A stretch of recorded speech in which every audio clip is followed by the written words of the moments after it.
IMF কিন্তু এর ব্যাপারে আপত্তি করেছে, স্পেসিফিকভাবে ফ্যামিলি কার্ডের ব্যাপারে আপত্তি করেছে। কেন? আইএমএফ বলেছে যে আপনার রাজস্ব ঘাটতি মারাত্মক, মানে রেকর্ড রাজস্ব ঘাটতি চলছে বাংলাদেশে।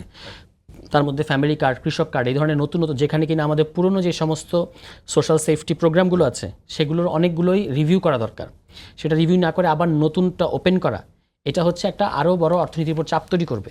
কিন্তু সেটা না শুনে, যেহেতু এটা সরকারের পলিটিক্যাল প্রোগ্রাম, সেটার জন্য কিন্তু এই যে এইবার যে আপনার বাংলাদেশের ইতিহাসে রেকর্ড বাজেট হতে যাচ্ছে, এটা কেন? কারণ আপনি আপনার পলিটিক্যাল যেটা দলের কর্মসূচি, দলের যেটা ইশতেহার, সেটা বাস্তবায়ন করার জন্য জনগণের উপরে একটা ব্যাপক মাত্রায় চাপ সৃষ্টি করা হবে এই ফ্যামিলি কার্ড এবং কৃষক কার্ডের উপর। কারণ এটা তো আপনারা বলেছেন যেটা সফল হয়ে গেছে, আপনি বলেছেন আপনি দিবেন, কিন্তু আসলে এটা এখনও পাইলট অবস্থায় আছে, মানে পাইলট প্রকল্পের আওতায় আছে। এটা এখনও যে 4 কোটি পরিবার না কত কোটি পরিবারকে দেবে বলেছে, সেই জায়গায় কিন্তু যায় নাই।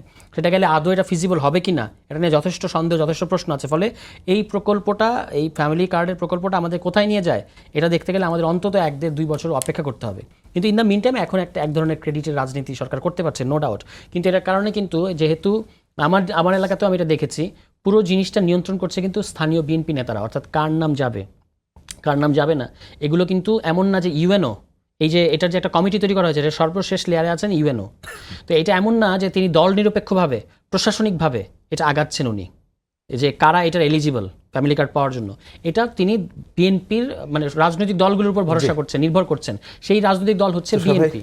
এবং না, এটা বলে শেষ করি যে সেই রাজনৈতিক দল হচ্ছে বিএনপি। ফলে যারা সামনে স্থানীয় সরকার নির্বাচন করবে বিএনপির পক্ষে, পৌরসভা এবং ইউনিয়ন পরিষদে, তারা কিন্তু অলরেডি এই কার্ড দিয়ে এক ধরনের ভোটের রাজনীতি করার চেষ্টা করছেন, যে আমাকে ভোট দিলেই তুমি এই কার্ড পাবা। তাহলে অলরেডি একটা নির্বাচন, একটা ইমব্যালেন্স তৈরি হচ্ছে। এটা তো সব প্রার্থীতেই সুবিধা পাচ্ছেন না।